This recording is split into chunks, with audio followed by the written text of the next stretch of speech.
होते नहीं है, ये जितनी भी सीरीज़ है ये इंडिविजुअल ऑब्स्टिकल्स होते हैं 10, उनकी सीरीज़ है ये। तो सेम ऐसे ही एग्जैक्ट हमको एसएसबी सेंटर्स में देखने को मिलते हैं। कोई यूएसए के बारे में बात करेंगे तो यूएसए का मैप आपके इमेज बननी चाहिए कि दिमाग में हम पहुंच गए यूएस। अब बात करिए आप। क्योंकि यहाँ का जो रूटीन था वो 5 बजे से लेके और शाम के 10 बजे तक खत्म होता था। आपका बेड कौन सा होता था इसमें से? मैं सर बीच वाला लेता था इसके अंदर, ताकि दोनों तरफ इंटरेक्शन बराबर का हो। कॉफी कैसे बना लेते थे? ठंडे दूध से गर्म करवा के लाते थे? नहीं सर, कोल्ड कॉफी बनाते थे ना। अलग अलग वैरायटी के दोस्त थे। कोई ये पूरा मेस है। आप बैठते कहाँ थे इसमें? सर हम लास्ट वाली सीट्स लेते थे उधर। दाल होती थी, मेरी फेवरेट भी है। और दाल सभी की फेवरेट है, प्रिंस की दाल सभी की फेवरेट है। सर यहाँ पे मेरे को याद है एक रिकमेंडेड बच्चा आया था, साहिल यादव, वो एनडीए 146 7th कोर्स का था। अब मैं इसका फर्स्ट डे याद करूं, मेरे फर्स्ट डे जब आया था तो इसका जो मैथ्स है, स्पेशली मैथ्स में हमेशा ही ये वीक रहा था। तो फर्स्ट डे से ये प्लानिंग होती है कि मेरे को 900 में से कितना मिल रहा है और मुझे कितना गेन करना है। I've taken the lead of teachers influencing the group. What is the topic? Our topic is whom does a student influences the most? By how does the teachers influences the student the most? Okay, so ऐसा कोई match याद है जो मतलब एकदम हाँ sir, match याद है। सिंगल बच्चे के बारे में इतनी डिटेल्स, तो ये इसी के बारे में है या सबके बारे में? अभी भी अगर आप कैमरा उस तरफ टर्न कर सकते हैं तो मैं एक स्टूडेंट के बारे में बता सकता हूँ। वो देखिए छवि नागदा करके स्टूडेंट बैठी है, वो झूलन करके स्टूडेंट बैठी है, वो सिद्धि बैठी है नासिक से। फर्स्ट एक्सपीरियंस क्या था कर्नल सर के साथ में? कर्नल सर ने पहली बार क्लास लेते हुए तो डांट खाई थी मैंने। नमस्कार, मेरा नाम विनय कुमार है और आप देखना शुरू कर चुके हैं प्रिंस एनडी एकेडमी प्रिंस सैनिक स्कूल से एक और कैंपस टूर। बट ये कैंपस टूर थोड़ा अलग होने वाला है। अलग क्यों होने वाला है? क्योंकि एक बच्चा रेवाड़ी में बैठा है और 10वीं की परीक्षा अपनी पास कर लेता है। 10वीं की परीक्षा पास करने के बाद में वो सोचता है कि वो एनडीए के जरिए आर्मी में ऑफिसर बनेगा। ये सोच कहाँ से आई? ये सोच आई क्योंकि उनके दादाजी खुद आर्मी में थे, उनके पिताजी भी आर्मी में थे, लेकिन कोई ऑफिसर परिवार से बना अभी तक नहीं था। तो वो बच्चा सोचता है कि क्यों नहीं मैं एनडीए के जरिए ऑफिसर बन जाता हूँ। तो 16 जुलाई 2021 को रेवाड़ी से ट्रेन पकड़ता है और पहुँचता है प्रिंस एनडी एकेडमी प्रिंस सैनिक स्कूल सिक्कर, राजस्थान। और उसके बाद में एक सफ़र शुरू होता है एनडीए के जरिए आर्मी में ऑफिसर बनने का। और वो सफ़र पूरा होता है 24 अक्टूबर 2024 को, जब वो AIR रैंक एनडीए में AIR 164 रैंक के साथ में तैयार है नेशनल डिफेंस एकेडमी खड़गवासला जाने के लिए। नाम है रुक्षांश डागर, मेरे साथ में है। 2 साल का सफ़र देखते हैं, जानते हैं इनसे इनके 2 साल के प्रिंस एनडी एकेडमी के एक्सपीरियंसेस को और भी बहुत सारी बातें जो इन्होंने 2 साल में यहाँ पे सीखी, समझी, जानी। सारी बातें करते हैं, चलिए। और इसके साथ में आपको पूरा कैंपस भी घुमा देते हैं। चलिए रुक्षांश। हाँ सर। मेरा पहला सवाल तो यही है आपसे कि यहाँ के बारे में पता कैसे चला आपको?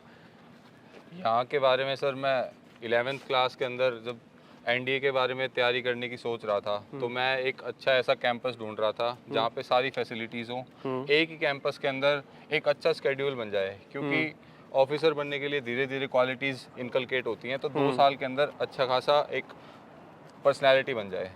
तो इसलिए मैं सर्च करते करते प्रिंस एनडी एकेडमी और प्रिंस सैनिक स्कूल का नाम सुना। तो उसके बाद धीरे धीरे चीज़ें चालू हुई। मैं यहाँ पे आया, मैंने देखा कि काफ़ी अच्छा, मैं तो देखते ही दंग रह गया पहले तो कि lush green parks and ground, उसके बाद अच्छा खासा इंफ्रास्ट्रक्चर। फिर धीरे धीरे करके मैंने यहाँ पे एडमिशन ले लिया और उसके बाद मैं यहाँ पे 16 जुलाई 2021 को सेटल हो गया। 16 जुलाई 2021 को आप यहाँ आते हैं। आर्मी बैकग्राउंड आपकी फैमिली का, तो आपको पहले से पता है कि ऑफिसर बनने के लिए ज़रूरी क्या चीज़ें हैं। हाँ, ज़्यादा नहीं पता है, लेकिन उस टाइम तक मैं धीरे धीरे रिसर्च कर रहा था, तो पता चलता जा रहा था चीज़ें और क्लैरिटी होती जा रही थी। फिर उसके बाद मेरे को अल्फ़ा हॉस्टल अलॉट होता है, तो फिर मैं जाता हूँ अपना बैग लेके वहाँ पे। मेरे को याद है मेरा रूममेट विभव चौधरी, वो अभी एनडीए में ट्रेनिंग कर रहा है, 1 साल हो गया उसको। तो वो मेरा रूममेट था। उसके बाद हम दोनों यहाँ पे पहला इंटरेक्शन होता है। उसके बाद मैंने जैसे ही, नहीं, आप पहली बार आए किसके साथ में थे? मैं मम्मी के साथ। मम्मी के साथ में आए थे। पापा आपके आसाम राइफल्स में है इस टाइम। हाँ जी। वर्तमान में भी वो ड्यूटी कर रहे हैं। हाँ जी। तो सबसे पहले आप यहाँ आए हाँ सर। इस ब्लॉक में, हाँ, ऑफिस ब्लॉक में। Yes, तो यहाँ पे आने के बाद में सबसे पहला एक्सपीरियंस क्या था? क्या दिखा, क्या देखा आपने? किससे पहली बार मिले थे? सबसे पहला एक्सपीरियंस तो हमारे काउंसलर सर थे, हिमांशु सर, उनसे नॉलेज ली क्या स्केड्यूल है यहाँ पे, क्या रूटीन है। उसके बाद धीरे धीरे उन्होंने सब कुछ बताया कि हमारे यहाँ पे ऐसे ऐसे करके चीज़ें चलती हैं। उसके बाद मैं ब्रिगेडियर सर से मिला तो मैं तो दंग रह गया देख के ब्रिगेडियर सर को, क्योंकि वो भी एक एक्स-एनडी हैं। तो फिर उन्होंने वहाँ ट्रेनिंग की हुई है जहाँ पे लोग जाने का सपना देखते हैं, हम जाने का सपना देखते हैं। तो उनसे मिला, उनसे इंटरेक्शन करके मेरे को लगा कि हाँ मैं सही हाथों में हूँ, I am in safe hands.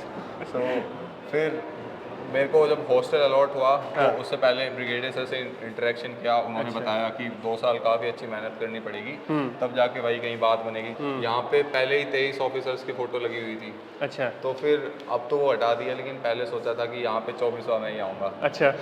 तो फिर उसके बाद ऐसे कर करके धीरे धीरे चीज़ें और सामने आती गई, पता चलता गया। टीचर से इंटरेक्शन हुआ, उसके बाद काफ़ी अच्छे बॉन्ड बने, दोस्तों के साथ काफ़ी अच्छी चीज़ें हुई। तो खूब सारी मेमोरीज हैं सर। तो आप पहले से मन बना के आए थे कि नहीं मेरे को जाना है और सीधा एडमिशन लेना है? नहीं सर, मन नहीं बना के आया था, लेकिन यहाँ पे आके मेरे को पता चला कि इतनी अच्छी चीज़ें मेरी पर्सनैलिटी के अंदर आ जाएंगी, क्योंकि यहाँ का जो रूटीन था वो 5 बजे से लेके और शाम के 10 बजे तक ख़त्म होता था। तो पूरा दिन कुछ ना कुछ करता रहता था। चलता ही रहेगा कुछ ना। हाँ, तो बिजी स्केड्यूल के अंदर, और वो भी प्रोडक्टिव बिजी स्केड्यूल, तो उसके अंदर काफ़ी अच्छी चीज़ें थी करने के लिए। पढ़ने का भी अच्छा खासा टाइम था, दौड़ने का, फिजिकल फिटनेस का, सब तरह की चीज़ें थी। न्यूज़पेपर पढ़ने का, करंट अफेयर्स पे अच्छी नॉलेज गेन करने का। ये आपने आते हुए देख लिया था पहली बार में ग्रीनलेस कैंपस एकदम? क्या क्या चेंजेस आए हैं, मतलब 2 साल में क्या क्या बदला है? बदलाव तो सर, जब मैं यहाँ पे आया था तो ये पूरा खाली था। यहाँ पे बस पेड़ वेड़ लगे हुए थे, यहाँ पे घास थी। आजकल तो टीन शेड भी बन चुका है, बीच में फाउंटेन भी लग चुका है। अच्छा। तो उस टाइम पे फाउंटेन नहीं था आपके टाइम पे? नहीं सर, तब नहीं था। अब उसके बाद यहाँ पे हमारे फॉल-इन्स होते थे। मेरे को याद है यहाँ पे असेंबलीज होती थी, हम असेंबली के अंदर परेड करते थे यहाँ पे। उसके बाद मतलब इतनी सारी प्रोडक्टिव चीज़ें करते थे। यहाँ पे हम लेक्चर्स होते थे, वो डिलीवर करते थे, ग्रुप डिस्कशन करते थे बैठ के शाम को। तो इस लॉन की खूब सारी यादें मेरे साथ जुड़ी हुई हैं। अच्छा, ये जैसे शाम को क्लासेस से फ्री हो गए, लंच से पहले, तो ऐसा कोई जगह था इस पूरे ग्राउंड में कि यहीं पे बैठना है? हाँ, हम सर वहाँ पे फाउंटेन के पीछे बैठा करते थे। उस तरफ मैं और मेरे 4-5 दोस्त थे, हम वहीं बैठते थे आराम से, क्योंकि वहाँ से व्यू एक तो अच्छा मिलता था असेंबली का, और आवाज़ भी ठीक ठाक आती थी पीछे तक। तो फिर इसलिए हम पीछे बैठना प्रेफर करते थे। अच्छा, आपका बेड कौन सा होता था इसमें से? मैं सर बीच वाला लेता था इसके अंदर, ताकि दोनों तरफ इंटरेक्शन बराबर का हो। नहीं, ऐसे डर वर थोड़ी लगता था? नहीं, डर वर नहीं लगता था सर, यहाँ पे चहल पहल रहती है, डर वर का तो कोई दिक्कत नहीं है। अच्छा, नहीं ऐसे बीच में कि भाई इधर से कोई आए तो तू बचा लियो, इधर से कोई आए तो तू बचा नहीं सर, ऐसी कोई दिक्कत आती नहीं है, सारे दोस्त ही हैं यहाँ पे आसपास।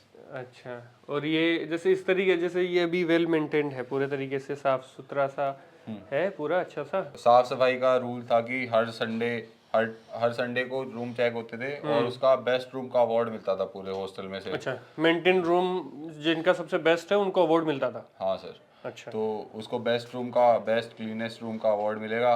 तो इस चक्कर में सारे बढ़िया अच्छे से अपने कपड़े वपड़े धो के बढ़िया से यहाँ पे रख देते थे, बेडशीट वगैरह सब अच्छे से बिछा लेते थे। अच्छा। मेरे को याद है कि अब यहाँ पे हम मैप्स लगा के रखते थे। यहाँ पे वर्ल्ड मैप होता था, यहाँ पे इंडिया का मैप होता था। तो रात को ऐसे ही कभी संडे को डिस्कस कर लिया करते थे। अच्छा। कि ये मैं और मेरे दोस्त लोग आपस में कि भाई क्या मैप के अंदर सिटीज कौन सी हैं, प्लेसेस कौन कौन से हैं। तो ऐसे करके दुनिया की एक अच्छी नॉलेज हो जाती थी बातचीत में। हाँ सर। तो ये सारी आप लोग स्टडी से रिलेटेड बातचीत ही करते थे या मतलब ऐसा कुछ और? नहीं सर, रूम था, रिलैक्सिंग के लिए था मस्त। संडे को आते थे, कैंटीन के अंदर से दूध लेके आते थे, बढ़िया कॉफ़ी वगैरह बना के पीते थे। यहाँ पे कोट चिपकाए होते थे बढ़िया कि कैसे मतलब नेशनल। कोई एक आधा कोट याद है? हाँ सर, कोट याद है कि float like a butterfly, sting like a bee. तो ये ऐसे पूजा पाठ वाला आप भी? हाँ सर, हम भी इस ब्लॉक को खाली छोड़ देते थे, इसके अंदर हनुमान जी की और बाकी सब पूजा पाठ करके सुबह जोत वगैरह तो होती नहीं थी, तो अगरबत्ती और अगरबत्ती लगा देते थे, अगरबत्ती लगा के सुबह पूजा वूजा करके चले जाते। जैसे ये डव शैम्पू के वो डव साबुन के उसमें हाँ हाँ सर, इन्होंने वो अगरबत्ती का स्टैंड बना रखा है। क्रिएटिविटी तो रखते थे सर। वो तो होती होगी है। हाँ सर। और ऐसा कुछ क्रिएटिव कुछ किया है रूम में आपने, हाँ सर, कॉफी बनाने के अलावा? कॉफी कॉफी कैसे बना लेते थे? ठंडे दूध से गर्म करवा के लाते थे उसको? नहीं सर, कोल्ड कॉफी बनाते थे ना। अच्छा, कोल्ड कॉफी बनाते एनडीए में भी फेमस है कोल्ड कॉफी तो। थे। अच्छा चलिए, सीसीटीवीज लगे हुए होते हैं, हाँ सर। शैतानी आप कर नहीं सकते। हाँ सर। ये बड़ी एक जो है, ये बड़ी फेमस चीज है प्रिंस की। सर इसके बारे में क्या क्या याद है आपको? कितनी ये याद है? फोन है, हमारे टाइम पे 2 ही फोन हुआ करते थे पूरे हॉस्टल में। तो एक 3 बजे छुट्टी होती थी, भाग के रूम में आते थे, बैग रख के, फोन एक बार घर पे बता दे कि सब ठीक है। तो इसी फोन को यूज करते थे। एक कार्ड बन जाता था, उसके अंदर कार्ड के अंदर रिचार्ज होता है और उससे बात कर सकते हैं। तो सिर्फ इसमें जैसे पेरेंट 1 पेरेंट 2, तो आप किन किन के नंबर रखते थे उसमें? बस मम्मी पापा के ही नंबर होते थे, क्योंकि पापा आर्मी में है और मम्मी टीचर है, तो दोनों अलग अलग जगह बात करनी होती थी। तो फिर उन्हीं के नंबर होते थे दो तो में। जैसे ज्यादा बातें मम्मी से होती थी पापा से होती थी? ज़्यादा बातें तो मम्मी से ही होती थी, क्योंकि स्टार्टिंग में मन भी नहीं लगता था, थोड़े टाइम तो मम्मी को ही बताता था कि आज ये हुआ, आज ये हुआ, ऐसे करके। फिर लेकिन धीरे धीरे 1-1.5 महीने बाद सब अच्छे से दोस्त बन गए, सेटल हो गया सब। तो जैसे उस दिन जब आपको छोड़ के गई मम्मा, तो उसके बाद में जब आपने पहली बार फोन पे बात की, तो वो क्या सोच रहे थे, क्या चल रहा था दिमाग में कि मैं आ तो गया हूँ इतनी दूर और अब मैं बनना भी है मेरे को एनडी ऑफिसर, मम्मा से दूर भी नहीं रहा जा रहा, तो क्या चल रहा था, क्या दिमाग में? उस टाइम तो सर बस ऐसे था कि सेटल हो जाऊँ एक बार, फिर धीरे धीरे पढ़ाई कंटिन्यू करूँगा और फिर अच्छे से रूटीन आ जाएगा, तो फिर चीज़ें ऑटोमेटिकली सिस्टम से चलने लग जाएंगी। तो बस उसके बाद बस फिर दोस्तों से इंटरेक्शन किया, दोस्त मिले खूब सारे, अलग अलग वैरायटी के दोस्त थे। कोई पढ़ाई में अच्छा है, कोई स्पोर्ट्स में अच्छा है, कोई किसी के पास कुछ स्किल थी तो उसको सीख लेते थे हम। तो ऐसे करके दोस्त बने काफ़ी अच्छे। उसके बाद उनमें से लगभग सारे तो एनडीए नहीं गए हैं, लेकिन खूब सारे एनडीए चले गए, खूब सारे अलग अलग फील्ड्स में अच्छा कर रहे हैं। ज़्यादा मुश्किल आपके लिए स्टडी रही या फिर जैसे सुबह सुबह पीटी करना या फिजिकल ट्रेनिंग ज़्यादा मुश्किल रहा? हाँ सर, ज़्यादा मुश्किल तो पढ़ाई थी, क्योंकि एनडीए की पढ़ाई थोड़ी टफ होने लग रही थी। बाकी इस चीज़ के अंदर अडेप्ट करने के लिए, क्योंकि मैं पहले से ये सब करता था, तो ज़्यादा दिक्कत लग भी रहा है एकदम हट्टे कट्टे से। हाँ, तो इसमें ज़्यादा फिजिकल ट्रेनिंग में उतना ज़्यादा दिक्कत नहीं आई, बट उसमें आपको पढ़ाई में थोड़ा सा मुश्किल हुई थी। ये है अपन लोग अभी मेस में आ गए हैं, ये पूरा चार्ट बना हुआ है मेस का। ब्रेकफास्ट का टाइम ये है और जो भी है स्टाफ का टाइम ये है, सारा बना हुआ। तो ये पहले से फिक्स होता ही था? हाँ सर, पहले से ये उस टाइम भी लगे होते थे स्टाफ, बस थोड़ा टाइमिंग चेंज है, बाकी लगभग सेम टाइमिंग पे चीज़ें होती थी। टाइमिंग बस चेंज है? हाँ, टाइमिंग थोड़ा आधे घंटे ऊपर नीचे है, बाकी सब। तो आप मतलब ये पूरा मेस है? हाँ सर। आप बैठते कहाँ थे इसमें? सर हम लास्ट वाली सीट्स लेते थे उधर। उस तरफ? हाँ सर। अच्छा, एक चीज़ जो है, जैसे मैं भी यहाँ जब भी आता हूँ, यहाँ लंच करता हूँ, तो एक चीज़ है कि बिल्कुल पिन ड्रॉप साइलेंस होता है, सिर्फ कुछ चम्मच की आवाज़ आ रही है या वैसी कुछ आवाज़ आ रही है। हाँ सर। तो ये इस डिसिप्लिन में आपको ऐसा नहीं लगा कि खाना खाते वक्त अपने दोस्त से बात कर सकते हैं, या फिर वो नहीं था? स्टार्टिंग में होता है, क्योंकि चीज़ें बतानी होती हैं, क्लासेस से आए हैं, तो बस क्या क्या डिस्कस करना है कि ये समझ में आया, ये समझ में नहीं आया। लेकिन फिर उसके बाद और पीरियड ऑफ टाइम सारी चीज़ें डल जाती हैं, क्योंकि कोई बात नहीं कर रहा तो आप अलग से ही नोटिस हो जाओगे। फिर 1 साल बाद आके मैं यहाँ का मैथ्स इंचार्ज भी बना। अच्छा। उसके बाद मैं देखता था, यहाँ की कंडक्ट करवाता था। ये जितना आप काउंसिल मेंबर हैं? हाँ सर। तो ये जैसे काउंसिल मेंबर्स के लिए अब जैसे रिजर्व है? हाँ सर। ये रिजर्व हो गई है? हाँ। तो यहाँ पे सिर्फ काउंसिल मेंबर्स खाना खा सकते हैं, उसके अलावा अदरवाइज कोई और स्टूडेंट यहाँ पे बैठ के खाना नहीं खाएगा? हाँ सर। तो ये जब ये अलग से जो मिलता है ना कि यार एक अलग से स्पेशल ट्रीटमेंट मिल रहा है, तो ये भी काम करने में और ज़्यादा सर ये रिस्पॉन्सिबिलिटी देता है कि आपको इस रिस्पॉन्सिबिलिटी पे आए हो तो आपको उस हिसाब से परफॉर्म भी करना है। आप इनडिसिप्लिन कार्रवाई नहीं कर सकते, वरना आप क्या सीखेंगे बाकी लोग। तो ऐसे करके मैं मैथ्स इंचार्ज भी था। खूब सारी और अथॉरिटीज़ होल्ड करी थी स्कूल के अंदर, जो एक ओवरऑल पर्सनैलिटी के लिए अच्छी बना देती हैं। नहीं। तो एज ए मैथ्स इंचार्ज आप क्या क्या करते थे, मतलब क्या क्या चीज़ें करनी होती थी? हाँ सर, मैथ्स इंचार्ज बेसिकली जो मेन काम था वो लाइंस मेंटेन करवाना, कि सब अच्छे से एक एक करके खाना खा पाएँ, अच्छे से बैठ जाएं, सेटल डाउन हो जाएं, कोई खड़ा होके खाना ना खाए, आराम से बैठ के, ज़्यादा डिसिप्लिन खराब ना हो। हाँ, और खाना वेस्ट ना हो। मेरे को याद है यहाँ पे बोर्ड्स लगे हैं अब भी, पहले भी बोर्ड्स लगे होते थे कि एक बोर्ड मेरे को अभी याद है कि जितना खाना हम प्लेट में छोड़ रहे हैं उतना कोई स्टेशन पे इंतज़ार कर रहा होगा उस खाने का, तो इसलिए खाने वेस्ट करने का मन भी नहीं करता था कि तो जैसे नहीं, जैसे आपका कोई फ्रेंड है, आपका कोई साथी जो भी स्टूडेंट रहा, अगर किसी ने प्लेट में खाना छोड़ दिया, आपने देखा, तो आप उसको किस तरीके से समझाते थे वो चीज़ कि यार ये उसको प्यार से ही डील करते थे, क्योंकि अब प्यार से अच्छा तो क्या ही है, तो फिर उसको नहीं कभी ऐसा नहीं आया कि यार मैं बताता हूँ तन्ना, वैसा हरियाणवी वाला नहीं आया टच तो कभी? हम भी हरियाणा से ही हैं जी। हाँ जी, तो नहीं वैसे नहीं आया तो कभी टच की? नहीं, ऐसे आते हैं लोग, ऐसे भी आते थे कि भाई क्या हो गया, थोड़ा सा ही तो खाना है, मैं कहा भाई खा ले तू, तो मैं वैसे हट्टा कट्टा था तो देख के कोई वैसे बैठ जाता है। अच्छा, तो ये एक रूटीन होता है मेस का, जो दर्शक हैं उनको भी मैं बताऊं, प्रॉपर एक रूटीन होता है मेस का। आप यहाँ से प्लेट लीजिए और आप खाना यहाँ से लीजिए और उसके बाद में आप बैठ के आराम से खा सकते हैं। एक खाने के बारे में आपको क्या लगा, डाइट कैसी रही थी? खाने में सर ज़्यादा फ़र्क फील हुआ नहीं, क्योंकि घर जैसा ही खाना है, बस रोटी थोड़ी थी, रोटी माँ के हाथ की थी, बस थोड़ा सा अलग आता है, लेकिन बाकी खाने में इतनी दिक्कत आई नहीं। ये डाइट कितनी इम्पोर्टेंट है? अब जब आप एनडीए के लिए प्रिपरेशन कर रहे हैं तो आप मेंटल ट्रेनिंग भी कर रहे हैं, लगातार दिमाग भी आपका चल रहा है, फिजिकल ट्रेनिंग भी आप कर रहे हैं, तो ये डाइट का इम्पोर्टेंस कितना है उसमें पूरे? हाँ सर, डाइट एक इम्पॉर्टेंट रोल प्ले करती है, क्योंकि खाने से ही पूरे दिन जो इंजन है वो चलता रहेगा। उसके बाद बाकी और भी काम है, स्पोर्ट्स भी खेलना है और भी काम करने हैं, तो पढ़ाई भी करनी है, तो वो सब डाइट से ही होगा। तो हम यहाँ पे पेट भर के लंच करके जाते थे, तो शाम तक वैसे ही भूख नहीं लगती थी। इसके अंदर दाल होती थी, मेरी फेवरेट भी है, और दाल सभी की फेवरेट है, प्रिंस की दाल सभी की फेवरेट है। और एक अलग से सब्जी होती थी, और एक सैलेड होता था जो सीजनल सैलेड है वो, सीजनल सैलेड। और दही मिलता है, तो बस उससे बॉडी चार्ज अप रहती है और उसके बाद काम करने की काम एनर्जी करने की एनर्जी रहती है। मैं दर्शकों को बताऊं, खाने पे विशेष ध्यान रहा है, लोग कितना ध्यान देते हैं नहीं देते हैं, लेकिन प्रिंस में विशेष ध्यान दिया जाता है बच्चों की डाइट पे, बच्चों के खाने पे। यहाँ तक कि कोई और चीज़ें, ऐसी वैसी चीज़ें मार्केट से लाकर बच्चों के लिए, बच्चों को प्रोवाइड करवा दी जाए, ऐसा नहीं है। यहाँ तक कि मसाले भी, प्रिंस के मसाले प्रिंस में ही बनते हैं। ये पीछे हमारे फुटबॉल ग्राउंड है और यहाँ पे ये सारी आपकी ट्रेनिंग के लिए हैं, पीटी वगैरह के लिए। तो ये रूटीन क्या रहता था सुबह पीटी वीटी का, वो सारा कुछ?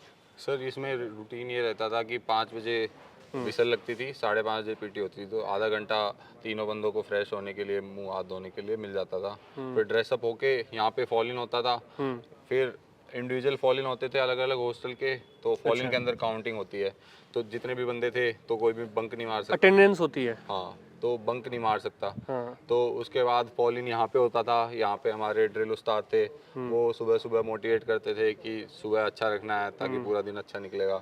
तो उसके बाद हम वहाँ पे किसी को फोर्स नहीं किया जाता था, बस इस ग्राउंड के 5-6 चक्कर होते थे नॉर्मल, धीरे धीरे धीरे धीरे जॉगिंग टाइप में। उसके बाद सभी बच्चे ऐसे भागते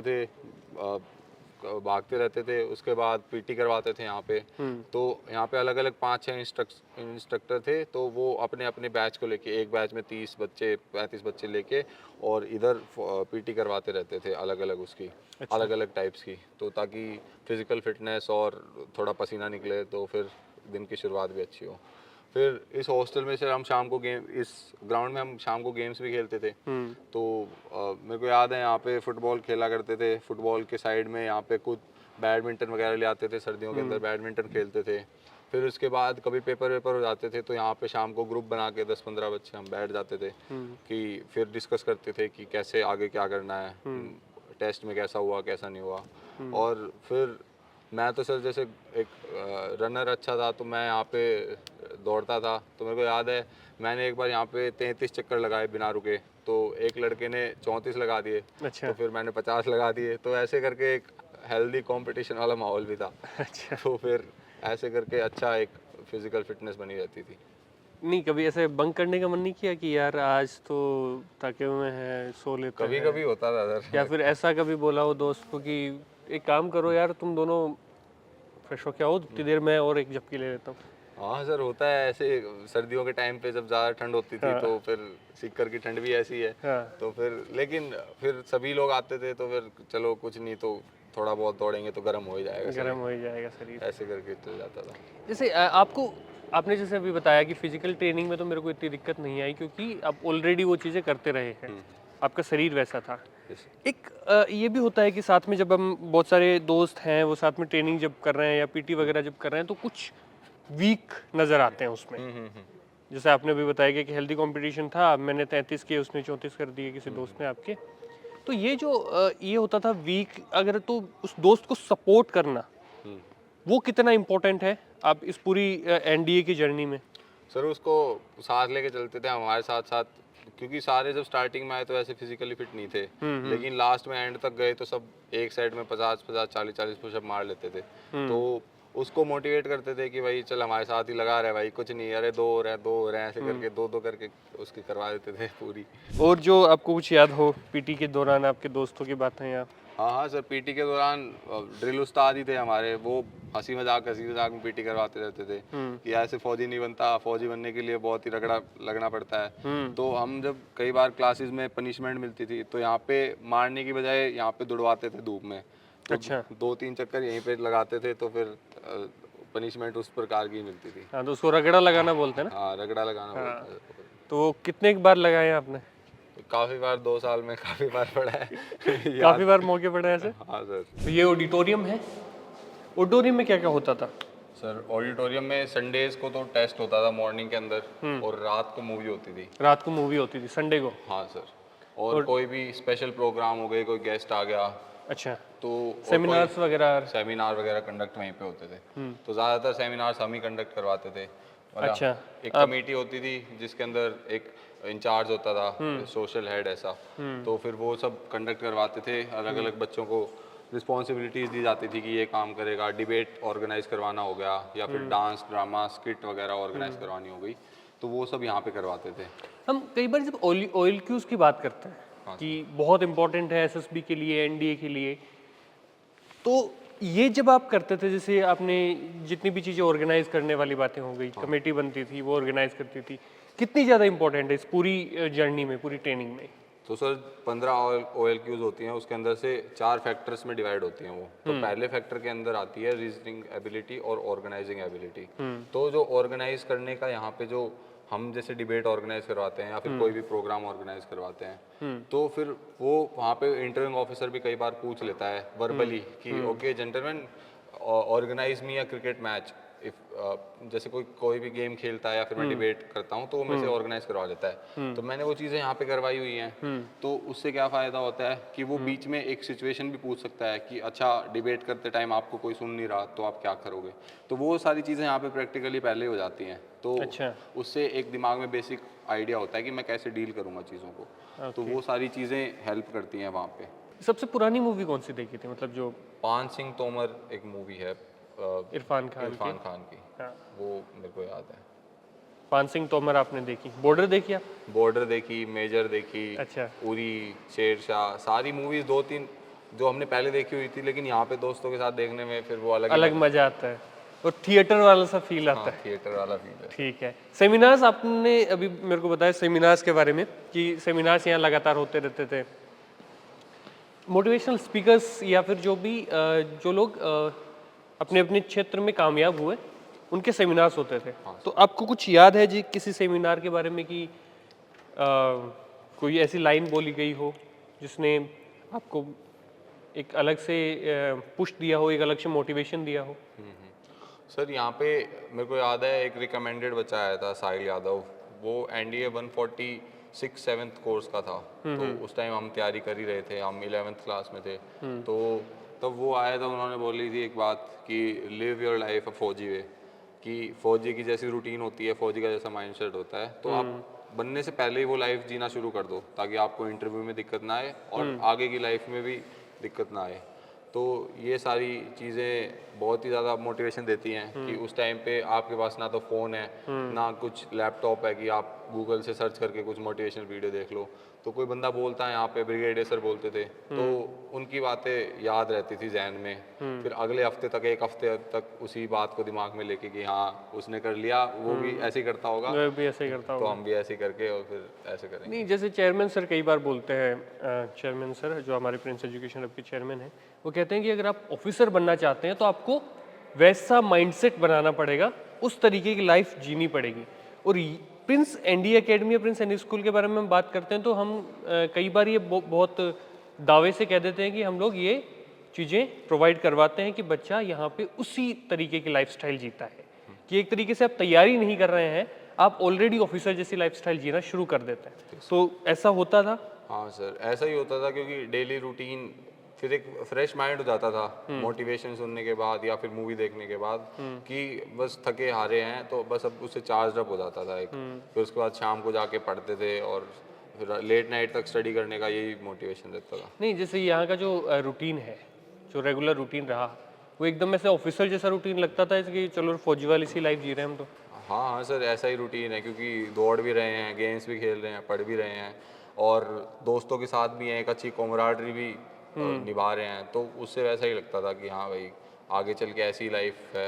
और खाना भी वैसा ही है, अच्छा सा जैसा नॉर्मल चाहिए होता है एक फौजी को, तो रहना भी वैसा ही है। तो उससे ऐसे लगता था कि हाँ भाई आगे चल के चीज़ें अडेप्ट करने में बन भी जाएंगे तो दिक्कत नहीं आएगी ज़्यादा। तो ये क्लासरूम याद है? हाँ सर। कहाँ बैठा करते थे इस पूरी क्लास में आप? सर हम वहाँ कोने में बैठते थे उधर, उस तरफ? हाँ सर। कोई विशेष कारण वहाँ बैठने का?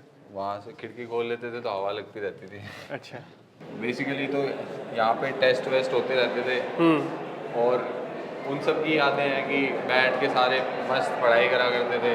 टीचर्स भी ऐसे थे फ्रेंडली बिल्कुल, कि कुछ भी पूछ लो कोई दिक्कत नहीं है। अच्छा। तो ऐसे हंसी मजाक करते करते पढ़ाते रहते थे और बस ऐसे ही करते करते पता नहीं कब ऐसे कल की बात लगती है कि 2 साल हो गए। नहीं, जैसे 2 साल लगती कल की बात है, लेकिन सफ़र थोड़ा सा लंबा है। हाँ सर। आप बार बार में कई बार ऐसे भी सोचते हैं कि यार नहीं हो रहा है, कहीं दिक्कत आ रही है, कहीं तो मुश्किल आ रही है। उस दौरान टीचर्स आपको मोटिवेट करने के लिए क्या क्या बोलते थे? मतलब वो एक जो लगातार एक बॉन्ड बन जाता है टीचर के साथ में, तो वो कैसा था?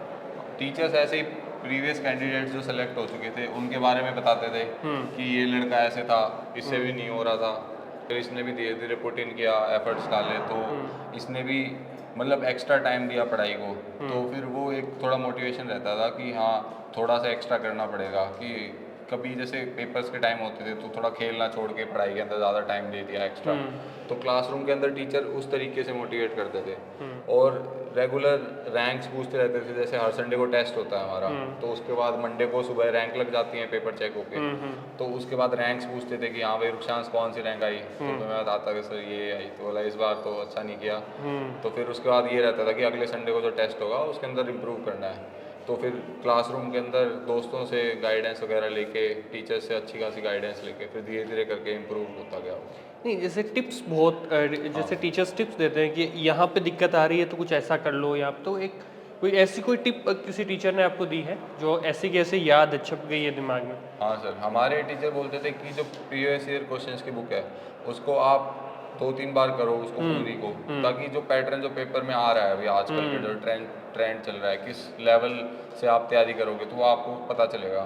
तो प्रीवियस ईयर क्वेश्चंस करते थे, मॉक टेस्ट देते थे, तो उससे पता चल जाता था कि हाँ ये ट्रिक है कि प्रीवियस ईयर क्वेश्चंस आप जितने प्रैक्टिस करोगे उतना आपको लेवल पता चलेगा, उतना आपको कॉन्फिडेंस भी हाई होगा कि ये पेपर पिछले साल आया था, ये मैंने सॉल्व कर दिया, तो इस साल आएगा तो भी मैं सॉल्व कर पाऊँगा।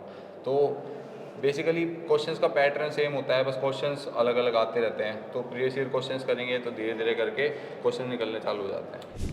अच्छा, जब ये जो 2 साल आप यहाँ पे रहे तो एक जो चीज़ होती है कि हमें कमियाँ पता लगती है हाँ। कि हमें ऑफिसर बनना है और उसमें यहाँ पे ये कमियाँ हैं, तो उनको कैसे आपने दुरुस्त किया, कैसे ठीक हुई वो, कैसे इम्प्रूव किया अपने आप को? और उसमें एनडी एकेडमी जो हमारी प्रिंस एनडी एकेडमी है इसने किस तरीके से हेल्प करी है? हाँ, तो बेसिकली पेपर का बताऊं तो पेपर में पता चला कि मेरी मैथ्स थोड़ी वीक थी, तो फिर मेरा एक दोस्त था आर्यन भुट्टे, तो वो काफ़ी अच्छा था मैथ्स के अंदर, तो उसको साथ में बैठ के पढ़ाई करता था, वो पूरे दिन में पढ़ता रहता था, तो फिर उसके साथ बैठ के पढ़ाई करता था, तो मैथ्स दुरुस्त हुई। ऐसे ही हमारे एडमिनिस्ट्रेटर सर पवन सर आ गए, तो इनसे मैथ्स के बारे में ज़्यादा से ज़्यादा पढ़ते रहते थे, डाउट काउंटर पे पूछ लेते थे। और ये भी पूछते रहते थे, मैंने बताया अभी आपको कि रैंक पूछते हैं टीचर्स की, भाई क्या रैंक आई इस संडे को टेस्ट में, तो फिर कमियां लगती थी, तो फिर वो एक मोटिवेशन रहता था कि हाँ भाई कम करना है, रैंक अच्छी लेके आनी है इस बार, क्योंकि टीचर का आप पे उम्मीद है, तो फिर वो चीज़ें रहती हैं। तो ये अभी हम दोनों बात कर रहे थे कि किस तरीके से चीज़ें इम्प्रूव होती हैं, कैसे आपने इस पे काम किया है। तो टीचर्स का बार बार रैंक पूछना और पुश करना, टिप्स देना, किस तरीके की स्ट्रेटेजी रहती है अब मैं इसका फर्स्ट डे याद करूं, मेरे फर्स्ट डे जब आया था तो इसका जो मैथ्स है, स्पेशली मैथ्स में हमेशा ही ये वीक रहा था। और मैं ये मैथ्स टीचर इनकी क्लास लेता था, तो ये हमेशा से नज़र में रहा है मेरे। और काफ़ी दफ़ा मैंने पेरेंट्स को भी रिपोर्ट की है और इसको अच्छी तरह से पता है। और मुझे आज भी याद है कि एक बार पेरेंट्स आए थे, उनको मैंने अच्छी तरह बताया कि इसकी मैथ्स बहुत पुअर है, और ये आज भी इस बात को मानता है। लेकिन डे बाय डे जो हमारा सिस्टम है, जैसे कि हमारा जो अपना पेपर पैटर्न है, इसके अलावा जो मतलब पूरा एक एग्ज़ाम ओरिएंटेड जो सिस्टम है, जैसे कि टाइम लिन के एग्ज़ाम करवाना है, एक टेस्ट सीरीज चलाना है और लगातार मॉनिटरिंग करनी है, उसके बेस पे मैं कह सकता हूँ कि इसकी मैथ्स भी अच्छी इंप्रूव हुई है और इसका रिटर्न का स्कोर भी इंप्रूव हुआ है। टेस्ट सीरीज का क्या रहता है, मतलब टेस्ट सीरीज़ का जैसे जो बच्चा एडमिशन लेता है उसके हिसाब से, जब फर्स्ट डे जब आता है तो जो सिलेबस है उसको अपन छोटे छोटे पार्ट्स में बांट देते हैं। शुरू में 15 डेज से टेस्ट होते हैं, फिर परसेंटेज वाइज होता है, 10%, 20%, 50% का हो गया, फिर 100% का हो गया। इस तरह से पूरी प्लानिंग के साथ पेपर होते हैं और पैटर्न फुल्ली वही हम शुरू से लेते हैं जो बच्चे के एग्ज़ाम में आता है। जैसे 900 का पेपर होता है, फर्स्ट पेपर 300 का होता है, 600 का सेकंड पेपर होता है। तो शुरू से ही बच्चे के दिमाग में ये रहता है कि मुझे 900 में आज क्या स्कोर मिल रहा है। तो फर्स्ट डे से ये प्लानिंग होती है कि मेरे को 900 में से कितना मिल रहा है और मुझे कितना गेन करना है। ओके, हाँ, जैसे टेस्ट सीरीज का तो ये प्लानिंग अपना रहता है। टेस्ट स्कोर जो आते हैं वो बच्चे को भी पता होते हैं, हाँ। टीचर को भी पता होते हैं, और वो घर वालों को भी पता और होते हैं। फुल्ली माइंड सेट ही होता है। जैसे कि जिस दिन एनडी का पेपर होना होता है, फर्स्ट शिफ्ट में मैथ होता है, सेकंड शिफ्ट में जीएटी होता है, उसी पैटर्न से हम फर्स्ट शिफ्ट में मैथ, सेकंड में जीएटी कराते हैं ताकि बच्चा उन सभी चीज़ों के लिए हैबिचुअल हो जाए। यानी जैसा वहाँ होना है, हाँ, वो एटमोस्फियर पहले ही बच्चे को देते हैं। चाहे वो क्वेश्चन का पैटर्न हो, हाँ। चाहे वो एग्जाम का जी, वो पैटर्न बिल्कुल। हो, जो भी हाँ। है, जैसा वहाँ होगा वैसा हम एज practice इट इज़ करते वही रहते होगा। हाँ, कि इसमें क्या मतलब मेरिट रह सकती है, नंबर ऑफ क्वेश्चन कितने अटेम्प्ट करने हैं, एग्जाम प्रेशर क्या होता है, वो चीज़ें अब यहीं फील कर ले। हैं।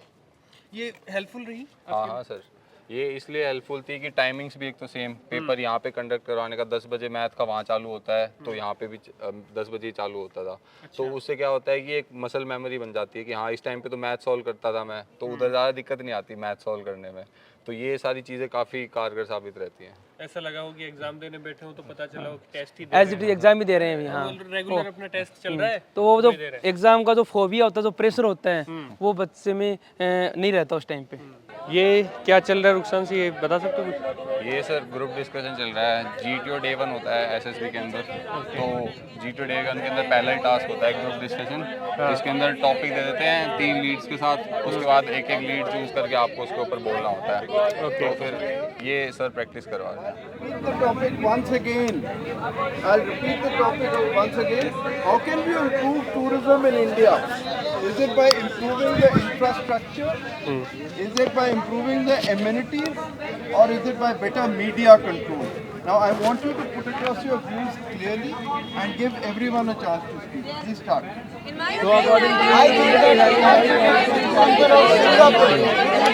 ये सर एक पर्सनालिटी देखने का एक असेसमेंट टेस्ट ही है। इसमें सबको बोलने का फ्रीली मौका होता है। ये ग्रुप होता है, उसके बाद 10 बंदों का ग्रुप एक सेमी सर्कल में बिठा देते हैं, उसके बाद आपको फ्रीली अपने आइडियाज़ देने की छूट होती है। लेकिन ये एक साथ बोल रहे हैं, फिर उसके बाद कोई भी नहीं बोलता, ऐसे चलता रहता है ये। तो आप में इसको अपनी, अगर आप इफेक्टिव होना चाहते हो 10 लोगों के बीच में, तो जब ये सारे रुकें तो आप बोलेंगे तो आपका प्रभाव पड़ेगा, लोग बात में सुनेंगे। जैसे कि अब ये चल रहा है यहाँ पे।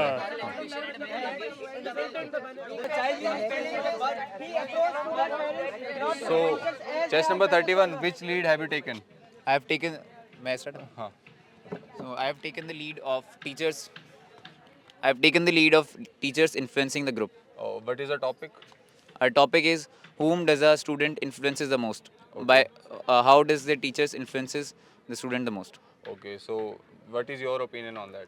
My opinion is a student is very much influenced by the teachers, as teachers at a very young age influence them by their moral educations, gave them paths for their careers. And if we see, for an example, like Dronacharya Award is given to the best coach under whose legacy or under whose leadership sports player has won Arjuna Award. Okay, so when is your SSB date? So my SSB date is on 13th of January. Okay, which board? AFSB, Mysore. Okay, all the best. Thank you. Thank you. as far as the group discussion is concerned, the difference between a group discussion and a debate. Let's have any one of you give it out. Yeah. The main difference between a debate and a group discussion is, in debate we can only speak for or against in topic, but in GD we can speak both in for or against the topic on the given leads. That's very nicely brought out by him. In a group discussion is an informal exchange of views like you will have in your college coffee shop. You drink discussing on some topic, you can speak for the topic, you can switch and speak against the topic. But what is most important is your ideas. Your ideas have to be of a good level, then you will pass. Is that clear? And when you get a topic in which there are three options, who influences a student more? Is it a teacher, a parent, or his friends? All three are of a controversial nature. So you must give out some points on all three topics. हम लोग officers like quality की बात करते हैं बार बार में, all cues तो जैसे group discussion है, इसमें क्या दिखता है उसमें से? इसमें सर फैक्टर 1 की पावर ऑफ एक्सप्रेशन कि आप जब अपने आइडियाज़ अक्रॉस रख रहे हो तो आपको कहीं गुस्सा आ रहा है, आपको किसी को कोई हंसी मजाक में बोल दे रहा है, कोई सीरियस होके बोल रहा है, तो उसका पता चलता है। दूसरा फैक्टर 2 की सोशल एडजस्टमेंट की अगर आप किसी के पॉइंट से डिसएग्री हैं तो आप उसके ऊपर ऐसे चढ़ के बात कर रहे हैं या उसको प्यार से समझा रहे हैं, अपने आइडियाज़ रख रहे हैं, तो फैक्टर 1 की पावर ऑफ एक्सप्रेशन, फैक्टर 2 की जितनी भी सोशल क्वालिटीज़ होती हैं, और फैक्टर 3 लाइवलीनेस वगैरह कि आप कितने चीयरफुल है अपने आइडियाज़ देते हुए, आप कोई प्रेशर नहीं ले रहे, तो ये सब क्वालिटीज़ इसके अंदर असेस की जाती हैं।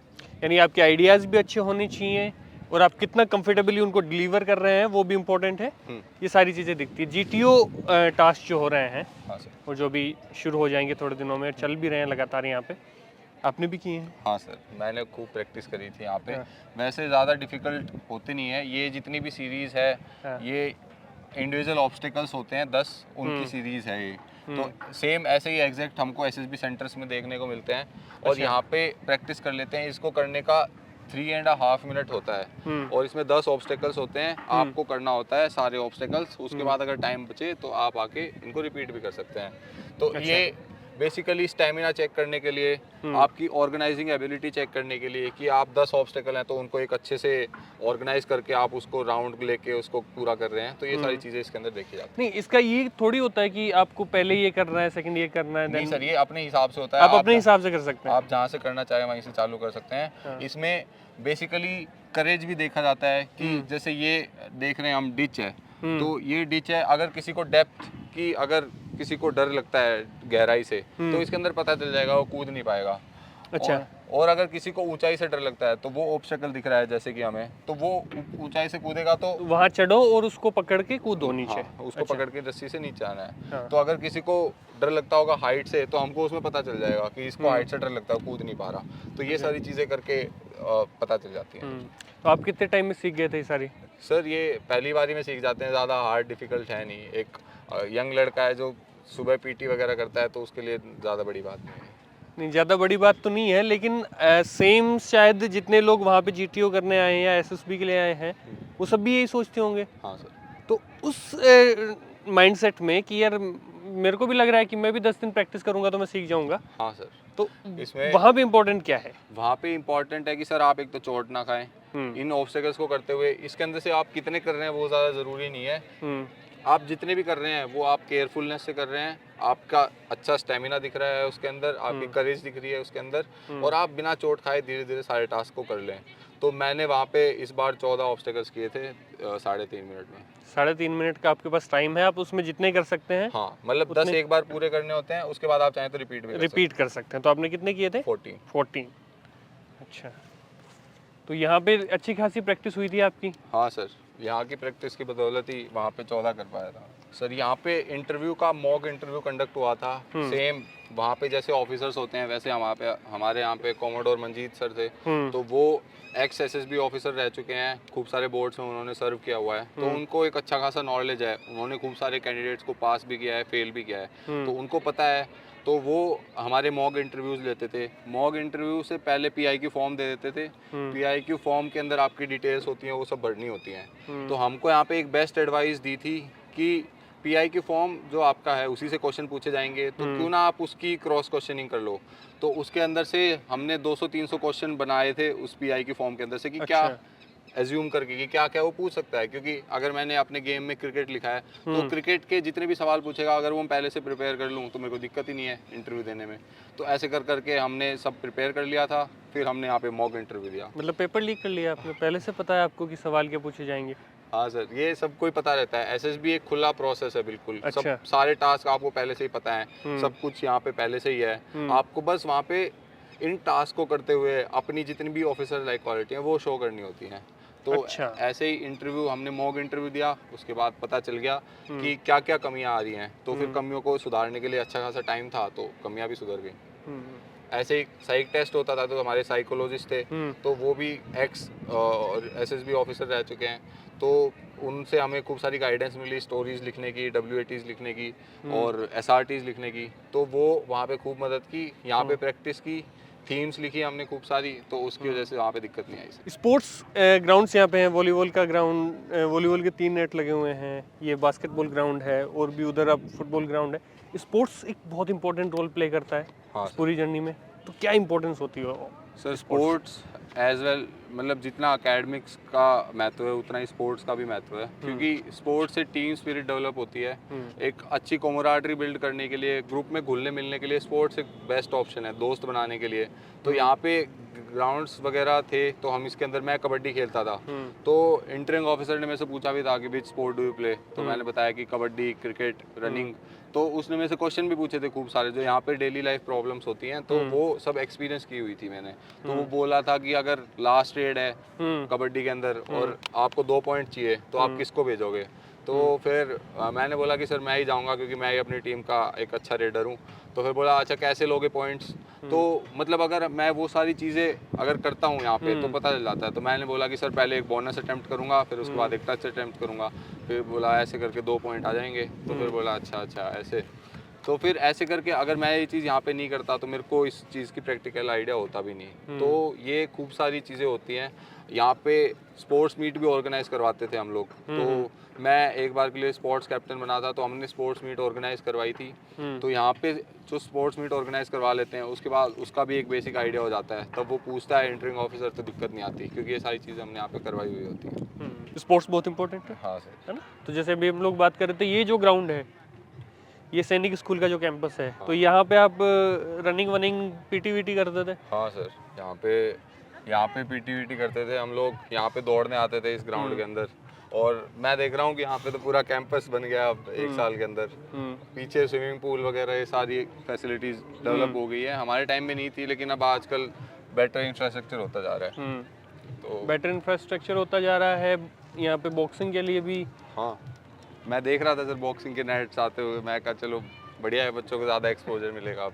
हाँ। बास्केटबॉल कोर्ट्स हैं वहाँ पे, स्विमिंग पूल्स हैं, तो काफ़ी अच्छी काफ़ी बड़े बड़े ग्राउंड्स हैं, और जितना हो सकता है, मतलब इतने बड़े बड़े ग्राउंड्स होना बहुत ज़रूरी है मेरे ख्याल से भी। हाँ यस सर। स्पोर्ट्स बहुत इंपॉर्टेंट है, आप चाहे SSB की बात करें, NDA की बात करें, किसी भी तरीके से। सर ये क्या चल रहा है अभी? अभी ये कबड्डी खेलते थे ना? हाँ सर। तो आप रेडर थे, डिफेंडर थे? मैं दोनों चीज़ें कर लेता था। ऑलराउंडर। रेडिंग ज़्यादा करता था, डिफेंस हमारी टीम बढ़िया थी, तो फिर रेडिंग में ज़्यादा काम आता था। ऐसा कोई मैच याद है जो मतलब एकदम? हाँ सर, मैच याद है। हमारी सीनियर्स की क्लास हुआ करती थी एक, तो वो मतलब हमारी जो एकेडमी की टीम थी उसके अंदर भी वही बंदे थे। तो वो क्या करते थे, ईदर द मैन और द रेड, मतलब ऐसे था कि या तो बंदे खत्म कर दो इनके, या फिर रेड अच्छे करो। तो फिर ऐसे करके रहता था वो। तो उनको हमने हराया था बड़े टफ मैच में, सेमीफाइनल्स में।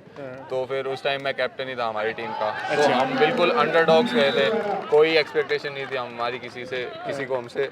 तो फिर हमने वो मैच जीता, तो उसके बाद काफ़ी प्रशंसा। एक्सपेक्टेशंस बनी फिर से कि भाई ये कर सकते हैं, उनको भी हरा सकते हैं। ये आपके PT सर आ गए, यस सर, ये हमारे इनका जिक्र बहुत हुआ। स्टाफ में आ गया। यस सर, तो ये स्टाफ में आ गए ये? हाँ बिल्कुल हो गया, स्टाफ में आ गया सर, आर्मी के अंदर अपना बच्चा काफ़ी दिनों से मेहनत कर रहा था। बहुत सारे किस्से सुनाए हैं आपके, मेरे बारे में आपके बारे में सुनाएंगे। सर ऐसा करते थे, सर वैसा करते थे, सर ऐसे बोलते थे। बिल्कुल बोलते थे इसको, यानी काफ़ी दम साथ में रहा है अपने ये, और काफ़ी टिप्स दिए मैंने इसको आर्मी के बारे में भी। जहाँ भी जिस भी मोड में मिलता था ये, तो काफ़ी चीज़ें मैं इसको आर्मी के बारे में बताता था, कैसे बातचीत करना है, कैसे खड़ा होना है, कैसे अपने सीनियर से मिलना है, कैसे जूनियर से मिलना है। तो काफ़ी इसके भी क्वेश्चन रहते थे, मेरे क्वेश्चन रहते थे। थोड़ा सा स्पोर्ट्स चल रहा है तो वॉइस कम होगा, काफ़ी रोमांचक मुकाबला चल रहा है। यही हमारे सुबह पीटी सर करवाते थे, ड्रिल भी सर ही करवाते थे हमारी। तो सर का एक मैंने डायलॉग पहले भी बताया था, chest up look up. Himanshu sir का जिक्र आपने पहले सवाल में किया था। हैं? और ये हमारे हिमांशु सर है। बढ़िया। कैसे हो सर? मैं बढ़िया एकदम सर। ऑफिसर बन गया? बिल्कुल, रुखशान ऑफिसर बन गया सर। और रुखशान जब फर्स्ट टाइम अपने एडमिशन के लिए आया था तो ये मुझी से मिला था सर। हाँ, पहले सवाल में बताया। अच्छा ऐसा? हाँ, ये मुझी से मिला था, इनकी मदर आए थे फर्स्ट टाइम मुझसे मिलने, और रुखशान साथ में था। इन्होंने सारा कैंपस को देखा, यहाँ की बेसिक डिटेल्स ली, उसके बाद लिया। रुखसान से हमारे साथ में है, जिनसे भी मिल रहे हैं पर्सनली बता रहे हैं कि ये ऐसा था, ये ऐसा था, ये ऐसा था। तो कुछ लोग सोचेंगे कि यार ये कैसे हो सकता है, एक सिंगल बच्चे के बारे में इतनी डिटेल्स। तो ये इसी के बारे में है या सबके बारे में? अभी भी अगर आप कैमरा उस तरफ टर्न कर सकते हैं तो मैं एक स्टूडेंट के बारे में बता सकता हूँ। वो देखिए छवि नागदा करके स्टूडेंट बैठे हैं, वो झूलन करके स्टूडेंट बैठी है, वो सिद्धि बैठी है नासिक से, वो अदिति बैठी है अपने नवलगढ़ से, वो यशिका गौर बैठी है, वो अपर्णा बैठे हैं, ये अर्शिका बैठे हैं। मैं एक एक स्टूडेंट के लिए इसलिए क्योंकि मैं ये चीज़ आप सभी से जो इस वक्त हमारे वीडियो को देख रहे हैं उनसे शेयर करना चाहूँगा। क्लोज मॉनिटरिंग, जो हमारे डॉक्टर पीयू सुंडा सर कहते हैं कि डिवीजन को इस तरह से मैनेज किया जाता है, मैनेजमेंट की डिविजन्स को इस तरह से मैनेज किया हुआ है कि स्टूडेंट्स को अच्छे से मॉनिटर किया जाए। मेरे साथ में ड्रिल इंस्ट्रक्टर विक्रम सर बैठे हैं, एक एक बच्चे का आपको आइडिया दे देंगे कैसे उसका यहाँ पे फिजिकल चल रहा है, वो रनिंग कितनी कर रहा है, उसका यहाँ पे उसका हाइट वेट मेजर करना, वीकली वो ये चीज़ परफॉर्म कर रहे हैं। तो बच्चे को रैंडमली आप बार बार विजिट करेंगे, उसके गो थ्रू होंगे, उसके डेटा से स्टैटिस्टिकल डेटा से गो थ्रू होंगे, तो अपने आप ही उसके बारे में याद हो ही जाएगा। बच्चे को हर दिन मॉनिटर करना है, सुबह ये पीटी करवाने हैं, शाम को उनकी क्लासेज हो रही है, उनकी सेल्फ स्टडीज़ हो रही है, हर जगह हम लोग वहाँ मौजूद रहते हैं, बच्चे से पर्सनली मिलते रहते हैं, पर्सनल मॉनिटरिंग रहती है, उनकी सुपरविजन अच्छा रहता है। तो जाहिर सी बात है बच्चे को याद हो ही जाएगा। यानी सिस्टम ऐसा बनाया हुआ है, सिस्टम ऐसा है कि आप हर एक बच्चे के बारे में पूछ सकते हैं, हर एक बच्चे के बारे में ये बता सकते हैं, और वो चीज़ें बता सकते हैं जो शायद वो यहाँ आने से पहले खुद के बारे में नहीं जानता था कि भाई तेरे में ये क्वालिटी भी है। और वो होता है क्लोज मॉनिटरिंग की वजह से, जो यहाँ के सिस्टम की सबसे पहली बुनियादी ज़रूरत और बुनियादी चीज़। क्योंकि गार्जियंस हम पे ये ट्रस्ट करते हैं, अपने बच्चे को हमारे पास सौंप देते हैं कि आप इसको तैयार कीजिए, तो उस बच्चे की सारी जिम्मेदारी हम एज ए गार्जियन ही निभाते हैं। और इसका बहुत एग्जाम्पल आपके पास है कि कोई भी टीम मेंबर्स को, रैंडम टीम मेंबर्स को भी बोलेंगे तो भी रुखशान के बारे में, या अदर कोई स्टूडेंट्स के लिए भी बोलेंगे तो आपको बहुत ज़्यादा डिटेल्ड स्टैटिस्टिकल डेटा के लिए तो हमें गो थ्रू करना पड़ेगा जो रिकॉर्ड है उसमें। अदरवाइज रैंडम चीज़ें पूछेंगे तो सब बता देंगे। इवन कई स्टूडेंट्स का तो विक्रम सर रूम नंबर बोल देते हैं, रूम नंबर तक बोल देते हैं कि सर वो बच्चे को बोला हाँ सर उस रूम में मैं अभी बुलवा देता हूँ, इतना तक याद हो जाता है। इसका रीज़न क्या होता है? क्योंकि हम गो थ्रू होते रहते हैं बच्चों से, तो हाँ वो चैनलाइज्ड है, सबके पास अपना अपना काम रहता है, टास्क है, उस टास्क को परफॉर्म करते रहेंगे, अपने आप ही सब चीज़ें याद हो जाएगी। उधर पीसीज लगे हुए हैं, हाँ सर, बुक्स हैं बहुत सारी, न्यूज़पेपर यहाँ होते हैं, तो इन सब का क्या इंपॉर्टेंस है, न्यूज़पेपर पढ़ना और ये सारी चीज़ें? सर लाइब्रेरी और बुक्स का इम्पोर्टेंस नॉलेज फैक्टर से भी है, और एक ओवरऑल पर्सनैलिटी डेवलप भी करता है बुक्स पढ़ना। क्योंकि एक ये अच्छी हॉबी, आप फ्री टाइम के अंदर अगर आप अपने टाइम को यूटिलाइज करना चाहते हो तो ये अपार्ट फ्रॉम यूजिंग मोबाइल्स, और ये reading books is a good hobby. और अगर आपको कुछ सर्च करना है तो वहाँ पे कंप्यूटर्स और पीसीज लगे हुए हैं तो करने के लिए। तो यहाँ पे मैं देख रहा हूँ काफ़ी चेंज आ चुका है, काफ़ी डेवलप हो चुकी है। पहले छोटी लाइब्रेरी थी, आजकल काफ़ी बड़ी, बुक्स भी बहुत सारी हो गई हैं। हाँ, बुक्स भी काफ़ी, लगभग हर जॉनर की बुक्स हैं। तो फिर बुक मैं पढ़ता था, मैंने अराउंड 20-30 बुक्स पढ़ी हैं। तो फिर मैंने यहीं से चालू करी थी बुक रीडिंग की हैबिट, 11th क्लास के अंदर पिकअप कर ली थी, और उसके बाद फिर मैं धीरे धीरे करके बुक्स पढ़ता गया, इंटरेस्ट बढ़ता गया। तो फिर ऐसी है कि लीडर इज़ अ रीडर, सो फिर वो वाली चीज़ है कि इसके अंदर रीडिंग जो है वो नॉलेज इनहेंस करता है इस चीज़ में। कौन सी कैसी किताबें पढ़ना पसंद करते थे इसमें? मैंने चालू करी थी नॉन फिक्शन से, और फिर धीरे धीरे फिक्शन पढ़ने लग गया था मैं। अच्छा, और वो वीडियो जो आप यूट्यूब वगैरह पे देखते थे तो वो एक्स्ट्रा कंटेंट और उसके लिए एक्स्ट्रा कंटेंट होता था। चलो कर्नल मैं सर मिलवाता हूँ कर्नल सर से। He was our principal. Hello, sir. Hello, Charles. Good to see you. Hello, sir. तो बताइए, I am very happy that आप सेलेक्ट हो गए हैं, पर मुझे ये बताइए कि आपका यहाँ पे टर्निंग पॉइंट कैसे था एनडीए की तरफ एकदम से जो कुछ हुआ? हाँ सर, टर्निंग पॉइंट यही था कि एक अच्छी रूटीन होने के बाद, अच्छी टीचर से गाइडेंस मिलने के बाद सारी चीज़ें थोड़ी थोड़ी आसान होती गई. And colonel sir is from army education corps, so he is an Oxford itself. So we used to discuss the current affairs और ये सब हम चीज़ें बातें करते रहते थे. तो काफ़ी सारी नॉलेज मिलती थी आर्मी के बारे में, यहाँ पे जो चल रहा है, यहाँ पे रूटीन कैसे सुधारना है उस बारे में. तो खूब सारी, अब जो बंदे आर्मी से आए हुए हैं, जो रिटायर्ड ऑफिसर्स हैं, उनके इंटरेक्शन से खूब सारी हेल्प मिल जाती है. और एक मोटिवेशन ड्राइविंग फैक्टर तो होता ही है कि भाई हाँ, हमें भी ऐसा ही बनना है, अच्छा ऑफिसर बनना है. फर्स्ट एक्सपीरियंस क्या था कर्नल सर के साथ में? कर्नल सर ने पहली बार क्लास लेते हुए तो डांट खाई थी मैंने. क्योंकि मैंने, sir was discussing some states and capitals, तो मैंने गलत बता दिया था. तो फिर सर ने डांटा था कि ब्लडी चैम्प, ये नहीं आता तो फिर एसएसबी के लिए क्या तैयारी कर रहे हो. तो फिर दैट डे आई फेल्ट कि हाँ भाई थोड़ा इम्प्रूव करना पड़ेगा. फिर हमने रूम्स में वर्ल्ड मैप चिपकाए, हम फिर सिटीज़ के नाम याद रखने लग गए कंट्रीज़ की. तो फिर ऐसे करके नॉलेज बढ़ती गई. डांट बहुत ज़रूरी है. डांट, यस, समटाइम्स ये प्रेरित करती है कि स्टूडेंट्स और जो भावी कैडेट हैं हमारे, कि यस, लाइन पे आने के लिए हमें क्या क्या करना पड़ेगा. सो वो प्यार वाली डांट होती है, कोई पीछे उसके रिवेंज और वो नहीं होता, बट ये होता है कि इनको थोड़ा बुलशिट मार के लाइन पे लाया जा सके. कितनी बार पड़ी है डांट? डांट पड़ती रहती थी ऐसे लेकिन उसका रियलाइजेशन भी होता था कि हाँ भाई और इम्प्रूव करना है, इस एरिया में इम्प्रूव करना है. एक्चुअली मैं शुरू में इनको इंग्लिश पढ़ाने जाता था 11th में. सो हमारा एसोसिएशन तब से शुरू हुआ. तो फिर मैं कुछ ना कुछ पूछूंगा, फिर इनके डाउट्स होंगे. सो वहाँ से फिर शुरू हुआ. Some time they will not listen to me, then they will get the bullshit. फिर वहाँ से फिर वो शुरू कहानी होती थी.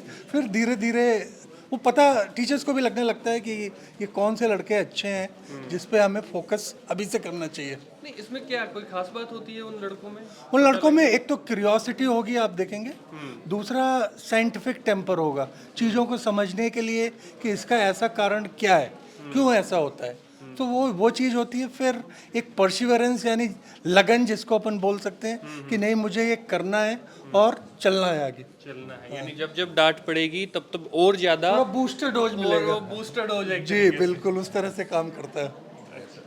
तो हमें तो काफ़ी हेल्प होती थी. हमारे मतलब एक कहते हैं ना फ्रेंड इन द सेंस कि मतलब हम कुछ भी बातें आके बता सकते हैं कि सर पढ़ाई में ये हो रहा है, थोड़ा अच्छा नहीं चल रहा. तो सर बोलते थे कि और मेहनत करो और पुट इन करो, हो जाएगा. सो फाइनली हो गया. सीक्रेट टिप्स और ट्रिक्स वो भी आप? सीक्रेट ऐसा कोई खास नहीं था. It was a kind of open secret, लेकिन कि ये करना है.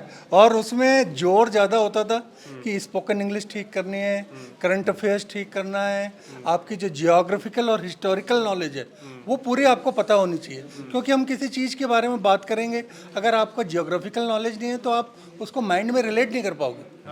तो वो देखने के लिए कि भाई रोज़ सोने से पहले एटलस देखना है, तब आप कोई यूएसए के बारे में बात करेंगे तो यूएसए का मैप आपके इमेज बननी चाहिए कि दिमाग में हम पहुंच गए यूएस, अब बात करिए आप. तो वो वाली बात. तो ये चीज़ मैं आपको बताता हूँ कैसे हेल्प करती है. अब इंटरिंग ऑफिसर ने मेरे से पूछा कि फिलीपींस में क्या चल रहा है, फिलीपींस की नेबरिंग कंट्री बताओ. तो अब जब हम 2 साल से एटलस देख रहे हैं, वर्ल्ड मैप देख रहे हैं, तो कंट्रीज़ बताना, नेबरिंग कंट्रीज़ बताना कोई बड़ी बात नहीं है. तो ये सारी चीज़ें उस प्रकार मदद करती हैं. उस टाइम तो लगता है डांट है, लेकिन बाद में पता चलता है अरे बढ़िया हुआ. एक जब हम लोग वहाँ बात कर रहे थे तो पता चला कि जैसे मैंने उसमें आप जब आप वो सीट भरते हैं उसी में से क्वेश्चंस पूछे जाते हैं आपको इंटरव्यू के अंदर, PIQ फॉर्म में. तो बोले हमने उसके ना काफ़ी सारे क्वेश्चंस पहले से प्रिपेयर कर लिए थे. क्रॉस क्वेश्चंस की ये पूछ सकते हैं, ये पूछ सकते हैं, ये पूछ सकते हैं. तो मतलब एक तरीके से आप पहले से प्रिपेयर करके भेजते हैं कि भाई बेसिकली PIQ फॉर्म में क्या होता है कि उसका जो जैसा कि फुल फॉर्म है पर्सनल इंफॉर्मेशन क्वेश्चनेयर. तो उसमें आपकी फैमिली की, आपके पर्सनल एजुकेशनल बैकग्राउंड, आप क्या स्पोर्ट्स खेलते हो, क्या क्या आपने स्पोर्ट्स के अलावा खेला है, एनसीसी में भाग लिया है कि नहीं, आपकी हॉबीज़ और इंटरेस्ट क्या हैं. लगभग 9-10 कॉलम इस तरह के होते हैं. तो यहाँ पे जो बच्चे होते हैं हम उनसे वर्क करते हैं कि आपको जब ये लिखना है तो ये लिखना है. बाय द वे अगर कोई चीज़ कहीं कमी रह गई है तो उसको आप कैसे पूरा कर सकते हो, तो ये चीज़ें क्योंकि ये होंगी आप इससे बच नहीं सकते हो। आपको जैसे ही इंटरव्यू शुरू होगा ये सारी चीज़ें सबसे पहले यही होंगी शुरू, तो उसकी काफ़ी प्रैक्टिस करवाने की कोशिश करते हैं। तो आपका एक्सपीरियंस क्या रहा इंटरव्यू का, जो एसएसबी का इंटरव्यू आपका उसमें? सर इंटरव्यू के अंदर तो ऐसे था कि उसने फीडबैक से पहले जो 9 बंदे मेरे से पहले इंटरव्यू दे के आए थे उनसे फीडबैक ले लिया था कि अच्छा आपको अगर मिशन में जाना है तो किन बंदों को ग्रुप में साथ लेके जाओगे। आपको अगर क्योंकि जीटीओ में बंदों ने एक दूसरे को देख लिया था कि हाँ कैसा कौन परफॉर्म कर रहा है, तो बोला कि सबसे पूछ लिया कि जीटीओ में कौन अच्छा परफॉर्म कर रहा था, कोई भी 2-3 बंदे, तो खूब सारे बंदों ने, मेरी परफॉर्मेंस अच्छी थी तो खूब सारे बंदों ने नाम ले दिया था शायद मेरा, तो उसने माइंड मेकअप पहले से ही कर लिया था कि हाँ इस कैंडिडेट को सिलेक्ट करना है। तो हम बैठे, नॉर्मल 20 मिनट इंटरव्यू चला, नॉर्मल क्वेश्चंस की फादर क्या करते हैं, पेरेंट्स आजकल क्या कर रहे हैं, है ना, आपका नाम रुखसांस कैसे पड़ा, हाँ ये इसका मीनिंग क्या है, क्यों इसका मीनिंग क्या है जी, मैंने भी सबसे पहले यही पूछा, मैंने कहा रुखसांस का मतलब क्या होता है? इसका मतलब फाइबर होता है। हाँ तो फिर ये सब मैं रिसर्च पहले ही करके गया हुआ था, उसके बाद थोड़े बहुत करंट अफेयर्स पूछ के और बस नॉर्मल बातचीत करके ख़त्म हो गया इंटरव्यू। इतने में ख़त्म हो गया आपका इंटरव्यू और आप सेलेक्ट हो गए। एक चीज़, एक सवाल जो हम लोग बार बार में जब जितने भी हमारे कैडेट सेलेक्ट होते हैं, एसएसबी रिकमेंड होते हैं, तो उनके इंटरव्यूज़ हम लोग करते हैं, तो एक जो कॉमन बात वहाँ से निकल के आती है कि प्रिंस एकेडमी से हैं आप या प्रिंस एनडी एकेडमी सैनिक स्कूल से हैं आप, तो वहाँ 5-7 लोग हैं, 5-7 कैडेट्स हैं हमारे, तो बोले यार ये पहले भी आए थे, फिर आए और आप भी आए हो, तो उसका कितना आपको भी कुछ पता चला? सर मैं पिछले एसएसबी में गया तो 10 बंदे थे प्रिंस के, अलग अलग डेट्स के, तो एंटरिंग ऑफिसर को पहले से ही पता था, oh you are from Prince Academy, तो आई कहा यस सर, तो फिर बोला कोचिंग करी है, सो टेल हिम ऑनेस्टली कि भाई हाँ कोचिंग करी है, तो इसमें कोई बुरी बात नहीं है, क्योंकि आप जिस चीज़ को अपने ड्रीम को चेज करना चाहते हो तो उसके लिए सारे हुक्स एंड क्रुक्स सब लगा सकते हो आप, तो फिर ऐसी कोई दिक्कत नहीं आती, बल्कि उनको एक अच्छा इंप्रेशन और पड़ता है कि हाँ भाई अच्छे से वेल कोच्ड कैंडिडेट है कि सीख के आ रहा है कुछ चीज़ें ना, तो फिर उनको अब पता चलने लग गया है कि उनके मैनेजिंग डायरेक्टर ब्रिगेडियर सर हैं, प्रिंसिपल कर्नल सर हैं। तो ये भी एक अलग इम्प्रेशन है, और प्रिंस एनडी एकेडमी सैनिक स्कूल का भी एक अलग इम्प्रेशन है वहाँ पे भी, एसएसबी में भी। We are selling ourselves. Prince is famous in SSB also now. ये अपने आप में एक पॉजिटिव साइन है कि प्रिंस अपने आप को अपग्रेड कर रहा है और we are on the constant ऊपर वाले ग्राफ पे चल रहे हैं। हाँ नहीं, अभी हम लोग डिस्कस कर रहे थे, अभी जितनी भी चीज़ें देखी, बोले जब मैं आया था तब ये नहीं था, अब ये भी बन गया है, वो लगातार जो अपडेशन है वो लगातार होते जा रहे हैं और वो चलते जा रहे हैं, एकेडमिक्स में भी हैं, इंफ्रा में भी हैं और सारी चीज़ों में भी हैं। So thank you so much sir. Thank you very much, very nice meeting you and I wish him all the best. Thank you so much. Thank you so much. तो यहीं ख़त्म करते हैं आज का इंटरव्यू, और ये इंटरव्यू यहाँ समाप्त होता है। आपको बहुत सारी बातें पता चली हैं। अच्छा, एक लास्ट फाइनल कमेंट, जो आने वाले कैडेट्स हैं प्रिंस एनडी एकेडमी सैनिक स्कूल के बारे में भी, और उनको क्या आप एडवाइस करना चाहेंगे कि वो लोग किस तरीके से तैयारी शुरू करें?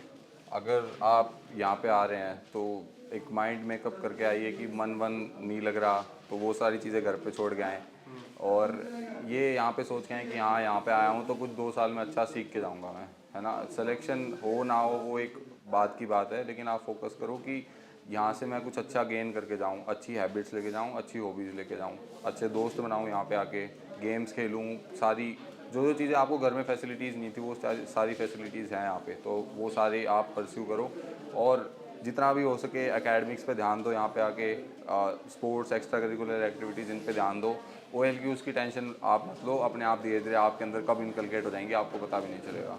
और SSB की अगर आप गाइडेंस लेंगे यहाँ से तो फिर आपको और फ़ायदा मिल सकता है, क्योंकि यहाँ पे जितने भी असेसर्स हैं वेल क्वालिफाइड हैं, तो फिर आपको एक अच्छा मिल जाएगा बैकअप कि हाँ मैंने अच्छे से तैयारी करी हुई है और मैं अच्छे से अब SSB के लिए अपीयर हो सकता हूँ। So all the very best who are now appearing for the SSB of NDA 154th course and further onwards. So I wish them all the luck. Thank you so much officer. और final बात करें, Prince ND academy, Prince सैनिक school, सिर्फ इतना कहना काफ़ी होगा कि आप यहाँ आएंगे, एनडी के लिए प्रिपरेशन करेंगे, तो आप यहाँ जो कुछ भी करेंगे वो आपको ऑफिसर बनाने के लिए ही है, जैसा हमने अभी पूरी बातचीत में देखा है। दूसरी बात, 11 ब्रिगेडियर्स और कर्नल रैंक के ऑफिसर्स जो है वो लीड करते हैं यहाँ के पूरा मैनेजमेंट, एकेडमिक्स और जो कुछ यहाँ होता है एसएसबीज़ के लिए, और स्पेशल कैप्सूल कोर्स लगातार चलते ही रहते हैं। तो वो भी अगर आपने एनडीए का रिटर्न क्लियर किया है तो आप एसएसबी के लिए स्पेशली भी यहाँ आ सकते हैं, अपीयर हो सकते हैं। So thank you so much, जय हिंद, नमस्कार।